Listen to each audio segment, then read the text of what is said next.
I'm so happy that you could chat with me, Ellie, today. This is super exciting. And so could you just tell me a little bit about yourself and your books? And yeah, we can start there. Yeah, well, I'm Ellie Palmer. I'm the author of two novels. Four Weekends and a Funeral came out last year. That was my debut novel.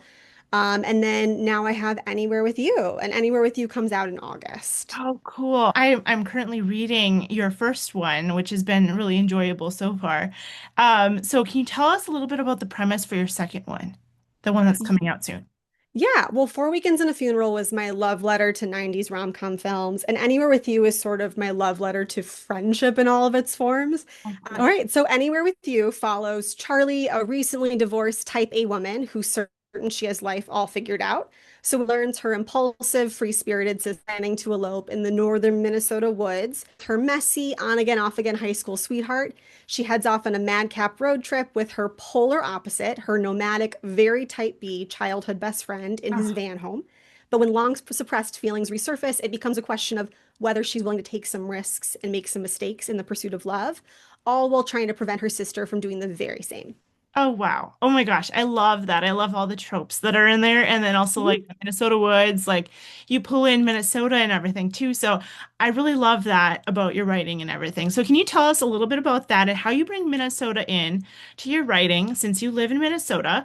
And that was one exciting thing about this road trip that I'm doing is every author's kind of like, set in their own state and pulls in some of their culture into their own books and everything and their writing. Yeah, well, I live in Minnesota. I've lived here for about 15 years. I grew up originally in Michigan, so I've kind of always been in the Midwest. And I don't know, I feel like I've always loved Nora Ephron movies, Nancy Meyer movies, ones where it's like it feels like the sense of place is so Yeah. strong, where it's like New York or the East Coast feels like a character within itself, or like LA. And I really wanted to give Minnesota that same treatment. And especially with romantic comedies, I feel like if a romantic comedy really relies on people failing to say the thing they should say when they should say it, like that's our whole brand. Oh my, Like we are yeah. never, the whole like directness and like being impolite and saying things just right when you need to say them. I feel like we struggle with that a bit, and I think that that kind of comes out Yeah. in the books really well. Oh, wonderful. I love that. And that's so true because it's like that Minnesota nice, isn't it? That's something like Yes. it's something that Minnesotans, I grew up in Minnesota. Yeah, it's kind of something that we're known for, that niceness, and struggling to kind of like, if someone's, maybe being mean or something, it's hard to stand up and say something directly like, okay, this isn't cool, guys, or, something like that. But Mhm. yeah, I love that you've brought that kind of into your books and stuff. That's exciting. Yeah, and I feel like in my first book, the main character was like a real people pleaser. And I Okay. feel like that also was something that was very relatable to sort of that Minnesota nice characteristic Love that. too. We're just kind of like, you're just gonna do the thing that makes everyone feel comfortable, Right. that makes the expense of yourself. Right. Mhm. Yes. Because it's definitely something we all struggle with. So that's really cool that you put it in there. And Mhm. in the Minnesota woods then in your second one, like did you pick certain spots out in Minnesota actually, or are they kind of like fictional towns or fictional places? It's a mixture of real places and fictional places because I just, Okay. some things needed to work out for the road trip, for like just physical places needed to be where I needed them to be in the Right. plot. So there's, yeah, so there's, they are road tripping up, along that like coastal highway on Lake Superior. Oh yes. So we kind of pass through Duluth. They stop in Grand Marais. They're Cool. at World's Best Donuts. Like there's some real spots that we hit. Yep. And they're, they go camping in the Boundary Waters. Love that. And they kind of had that fire pit set up that I think was familiar to people that have been in that kind of those kind of set camping places. And when you Right. kind of portage in and out, those outfitters that you go to. Oh, But like the outfitter we chose is made up. So, okay. Cool. I wanted to kind of create an interesting cast of characters there. And then there is a town that they get stranded in called Rockland Bay that I also made up. Really wanted to create this very kind of quirky small town that operated in this very specific way for the plot. And yeah, so I just wanted to kind of make that happen. But it's sort of loosely where Lutzen is, but Oh, it's a different cool. Yeah. place. Oh, cool. I love that. And I love Mhm. that area too. My husband and I love to go up there and go camping and stuff. So that's really cool that you put that area in there.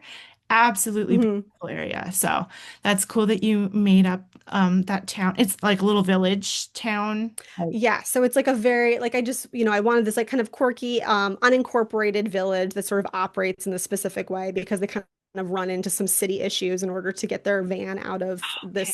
this ditch that they're in. And so I kind of created this fake And town that runs in this it- fake way. But yeah, but there's so much like Lake Superior in that. I love Lake Superior. I feel Mhm. like it is this gorgeous lake that almost feels like like a northern like an ocean that you might see Wow. like on the coast of like northern England or on Yeah. Sweden. And it's like it feels so wild um and untamed. And I just really wanted to capture that element to it because I feel like we don't really see the Great Lakes so much in books. And when we do, it's often Lake Michigan, which is like lovely and beachy and Yeah. fun. And like Lake Superior, I feel like it's its own character that I really wanted to focus Right. on. It's much more oh goodness, like you said, wild and raw and like it's colder and Hmm. wilder. Yeah, wilder. So that's really cool that you kind of brought that in. And I just think that's so cool. And Yeah. also kind of like how you were talking about too, liking to make a place, a character. How do you feel that you did that in the book? Of course, this book isn't out yet, so I haven't read it yet. But yeah, what would you say you did to create, that place as a character? Hmm. Yeah. So the two main characters, the love interest and our protagonist, we follow them in the present day in this road trip, but we also see them in the past when they met together in this fictional small town that's a college town called Llewellyn, Minnesota. And I sort of kind of like created this fictional place that is sort of this sort of like kind of a combination of what we think of when we think of like a Minnesota small town. Yep. And I really wanted to create that feeling of nostalgia and that feeling of just sort of being a kid in the summer and like going to the lake and like Oh, jumping off a waterfall and throwing your bike into a pile of other bikes. And like I yeah. wanted to kind of give that feeling of what reminded me of like a Midwest childhood. Yeah. And so I really tried to capture that sense of place with that. And then just like we don't have any specific like twin cities like we did in Four Weekends where I really like gave us like specific places. And but it's just like I feel like I really tried to make Minnesota feel like its own part of the story. I love that. I absolutely love that. I'm so excited to read that one. Let's see. If you could pack a book on a road trip, what book would it be? Oh my gosh, what a great question. I on a road trip, I feel like I would probably pack I favorite writers is my friend Nina Kumar, and her book Flirting with Disaster came out last year in February, or this past year in February. And I just love that book. It's a disaster romance. It reminds me, if you loved the movie Twisters and you were like, why didn't they kiss at the end? I feel like this is the book for you. It's two people trapped. It's like this couple that were married in Vegas many years ago. They broke up. They never really finalized their divorce in kind of that Sweet Home Alabama way. Oh, She yeah. goes back to Houston to finalize their divorce. They get caught together in a hurricane and Oh, they have to weather a hurricane together, oh, all while kind of revisiting their past and kind of dealing with those past hurts. okay. And it's like a mixture of like an adventure, but very emotional and fun. And I think it's a good one that's like an escape. Thanks for mentioning that one. Like, I'll have to go check that one out and everything. Hmm. I completely agree with you, Twisters. Like, it was good, but there was something missing. They made you want them to get together. They made you root for them, right? It But was structured. It was a romance, yeah, like front to back. Beat for beat, they made a romance. The yeah. only thing they didn't give us was the HEA at the end. Like Yes. that is the only Like they're thing just they standing in didn't the show. airport staring at each other. And it's like, come on, give us a little more. I mean, come on. Yeah, give us just a smooch. We deserve it. We went through this whole Yeah, we went movie. through this whole movie and you were kind of teasing us with the idea that they're gonna like she's gonna end up with Mhm. the crazy tornado rodeo guy, and like, Mhm. where is it? We don't see it. Yeah. Yeah. Right. That was my feelings on that. I know, I hear you. Well, your characters do go on a road trip together. So, Mhm. if you could think about the road trip that they're going on, what are some treats that each of the characters would bring along and why? So they kind of have this history of Charlie, the main character Charlie, is a big fan of like those little tiny like Dove chocolates. And Yes. it was like a kind of this ritual where he would give her Dove chocolates before like a test or something. And like her unwrapping them in the test was like part of her like focusing. And it kind Cool. of became a part of their friendship. And so like I feel like that is something that is essential to her, where it's like if she's gonna be going somewhere, she needs to have those. And and then Ethan, who is our love interest, he has celiac, so I feel like he would be eating like a kettle potato chip, something that is safe to eat but accessible at a gas station. Okay, awesome.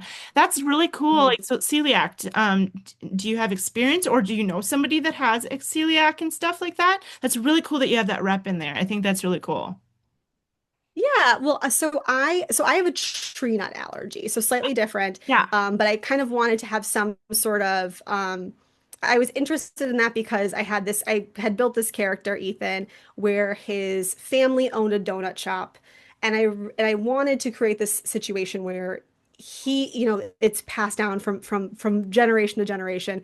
And the idea that he would be potentially inheriting something that he like physically could not tolerate. Oh, no. So originally I was like, well, maybe he'll have a nut allergy like I do. Yeah. But I actually have a very close friend of mine has celiac. Mm. And so whenever we go on vacation together, we're always the ones that like pick out the restaurants because we're the two people who we're like, well, we need to make sure not both Right. of us will survive. So Yeah. we need to, No and kidding. so we've kind of dealt with those things. And so I talked to her a lot about just kind of what it would look like if she were to kind of grow up working in a place where there is flour and kind of what are the precautions she would have to take? Is this even possible? And it sort of became this thing that felt like a very natural thing for this character, and allowed us to give us like a little bit of that representation while also feeding into what naturally made sense for this arc of this character. Oh, cool. Yeah, that's really neat. They have to take precautions. Right. Yeah. He kind of talks about we kind of mention the ways in which he has to deal with it, and part of it is that he is someone who's on the road a lot, and so he lives in a van because he can Oh, control all of his food if he lives in the van because sure. he can cook on his own. He can kind of limit the amount of places he eats out, and that sort of is part of the reason why he has this lifestyle. Sure. Which on the outside to her, as Charlie is like a very type A, has everything, like her entire life looks a certain way, and that's very important to her. Mhm. And his life looks very nomadic and chaotic, but there is like a rhyme to the reason. And that's something that I think she kind of discovers throughout the book. Life. What does a day in the life of Ellie, the writer, look like? Well, so I do also have a job during the day. So Okay. I have a family as well. I have a 6-year-old son. Oh, cool. Yeah. And so kind of my mornings usually start when I'm in drafting mode where I'm writing a new book. I usually get up around this no one likes this answer. I get up at around like 4:30 or Oh no. 4:45. Yeah. I know.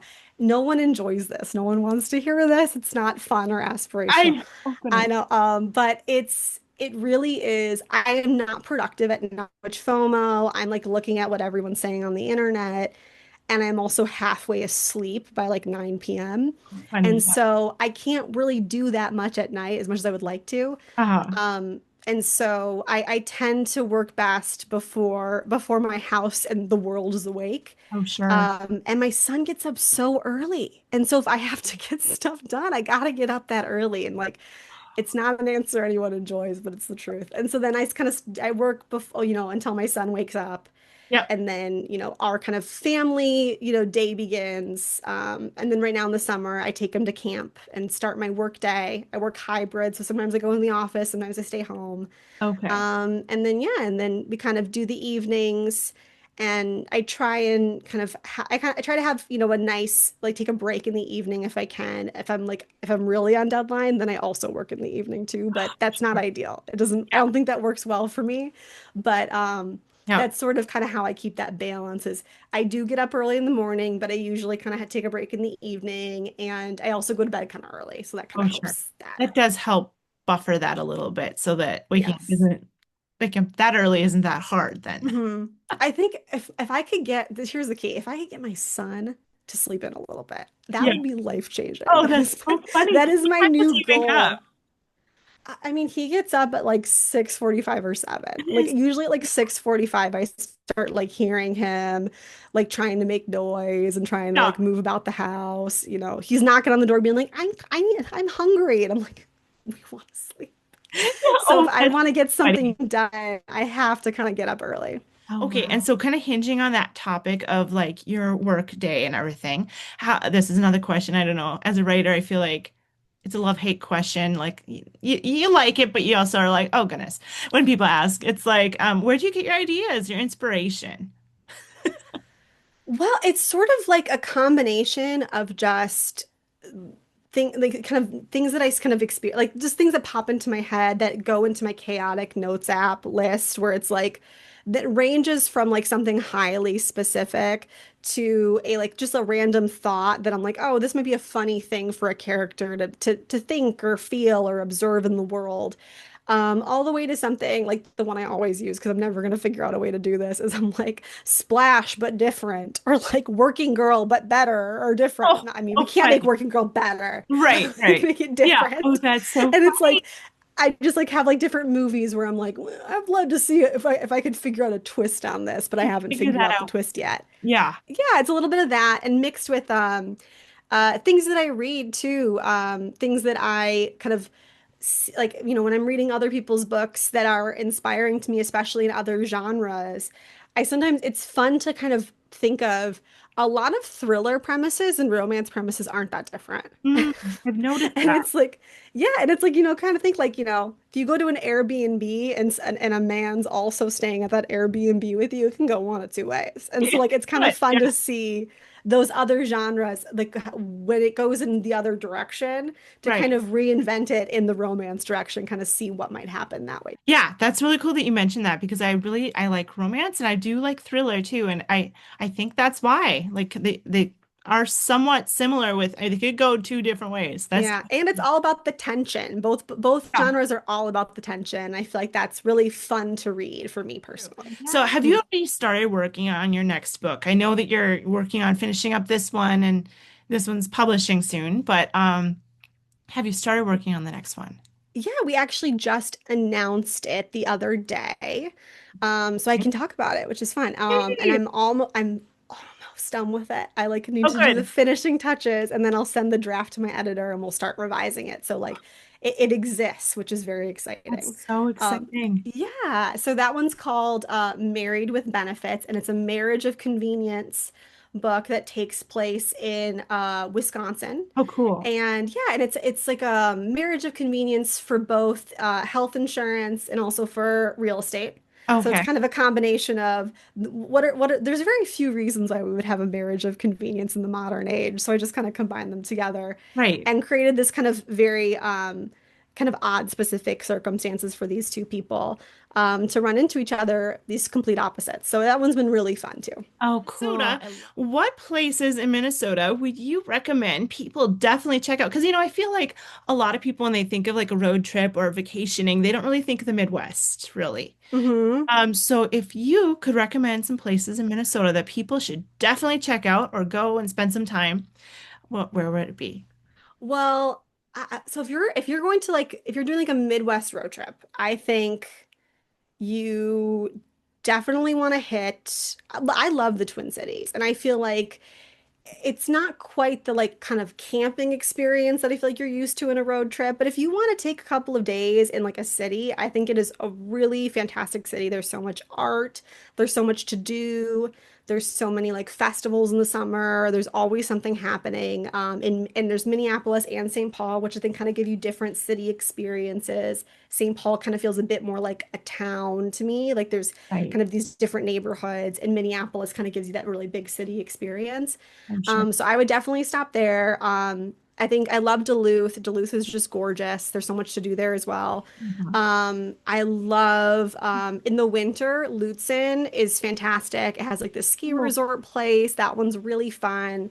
cool. And I love Grand Marais. Grand Marais is so charming. It's like one of those places where you go there and you're like, maybe I should move here. Maybe this is my life now. And Oh, there's not like a Walmart for like you have to go into Canada to go into Walmart. That is how far funny. north this place is. It is so far away from anything. But every time I go there, I'm like, I could totally live here. I could Right. totally live in the middle of nowhere because it's so charming. There's like a perfect bookstore, such great restaurants. It's a really lovely place to spend like a weekend. I love it. Yeah, and then of course we have like the Boundary Waters, Ely. If you kind of want to go camping, you can go inland. There's like different plenty of places for those experiences as well.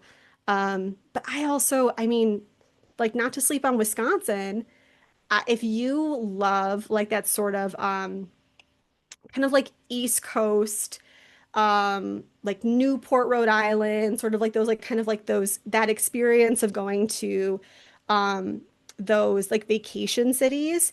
Um, Door County Yes. in Wisconsin is just like that is all it is. It is a peninsula where it's just block after block of just like the most charming vacation destination you've ever seen.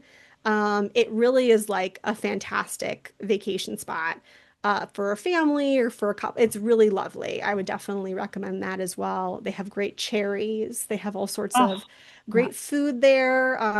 Cheese, of course, it's Wisconsin. Yeah, and then the Dells if you want to go to a water park. And then I'll Cool. stop talking. Yeah. I'll let you. Oh, I I'll love it. relinquish I this. love it. I think that those are all great recommendations, really Mhm. honestly. Yeah, I took my husband to Door County last year for the first time. He's actually from like, I met him studying abroad in Australia, actually. So living our real life rom-com, right? Yeah, that's So amazing. Yeah. yeah, yeah. And so we went there and he just enjoyed it. It was absolutely beautiful. It's hmm just so lovely. Great beaches. It's a great spot. It has that definite East Coasty vibe, and it's hmm really nice. Yeah, it's lovely. Oh my gosh, I so enjoyed chatting with you today and everything. And can you just share a little bit about where people can find your books and also you? Yes, so you can find me at elliepalmerwrites.com or I'm on Instagram a lot at Ellie Palmer Writes. I'm on TikTok less. I should be on it more, but I am there. Ellie Palmer Writes. But yeah, on Instagram, I'm very active. And you can find my books wherever books are sold. I'm just going to plug my favorite indies are content books in Northfield, Minnesota, where I'm doing a pre-order campaign for Anywhere with You. We're gonna have I have this gorgeous like dust jacket that we made that's just for people who order at content. So that's really beautiful. And Cool. then Tropes and Trifles, I'm doing a launch event there, and they are a romance bookstore in Minneapolis, and they have both of my books, and it's just a fantastic bookstore as well. Awesome. And when are you doing that event? It's going to be on August 5th when Anywhere with You comes out. Okay, cool. Awesome. Well, thank you so much. It was lovely to chat with you, Ellie, and it was so much fun to get to know you a little bit. It's so fun to meet other writers because I feel like, sometimes it is very, you're just sitting there with your computer, and of course you have your friends across like Instagram and stuff, but it's always lovely to meet other people. So, Yeah, well, thanks so much for having me. yeah, most definitely. You have a lovely rest of your day. All right, bye. Yep, see you. Bye.